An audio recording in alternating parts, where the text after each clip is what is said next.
Hello and welcome to the Philippines Outlook. I'm your host, Malia Widman. It is currently June 19th, 1944, and we are going to be discussing the Battle of Philippine Sea, where the U.S. will be battling Japan over the Mariana Islands in Guam.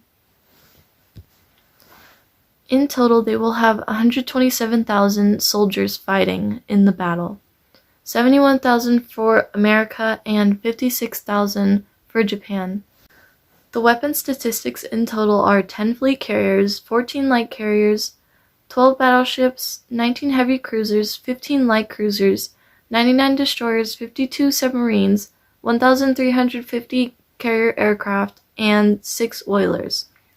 But for each side, we will leave the statistics on each side.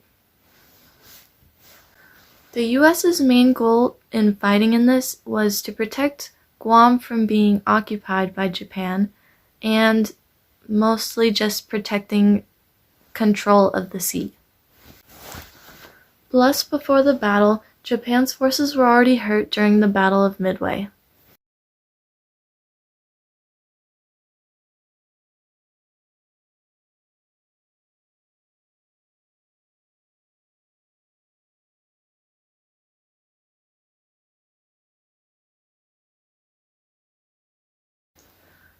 Currently, the U.S. is trying to push Japan into Singapore, but at the same time, Japan is believing if they get control of the sea, that the U.S. will not be able to maintain their advances.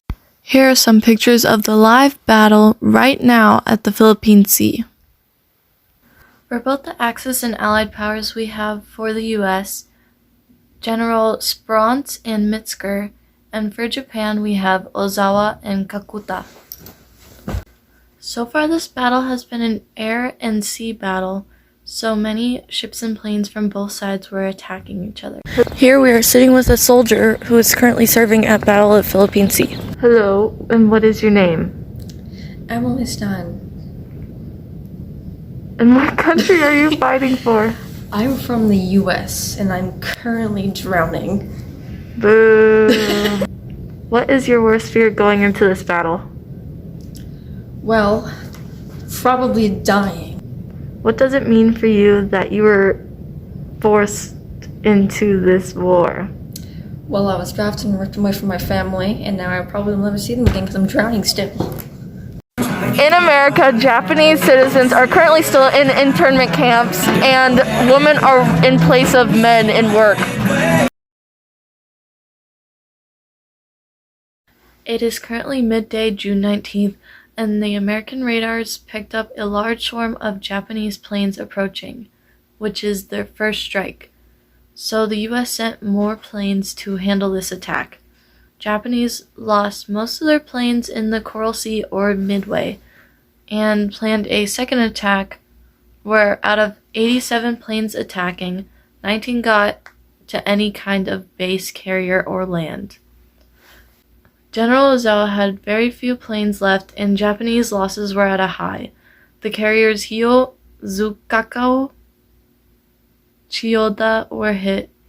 In the second attack, the U.S. lost 14 planes.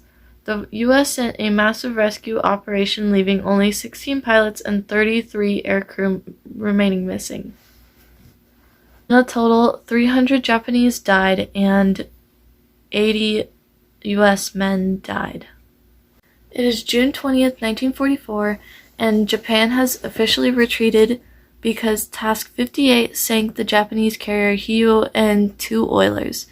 This battle is the official last of 5 carrier versus carrier fights between America and Japan, but this battle was the largest battle of the naval forces. The U.S. missed their shot to take down Japan, but they did hurt Japan's military strength. In total, they lost 480 aircrafts, most of the Japanese carriers. And concluding this battle, the victory stopped the occupation of Guam, Tiananmen, and the rest of Marianas. Also, for the U.S., in the end, 2,987 Japanese died and 109 U.S. men died. In a total, Allies lost 123 aircrafts, and Japan lost 600 aircrafts. This battle was an overwhelming victory for America, especially after Japan lost its two main aircraft carriers, Shokaku and Taiyo. I hope this is the last battle, but let's see if Japan can handle any more deaths of their Japanese citizens or not. Okay.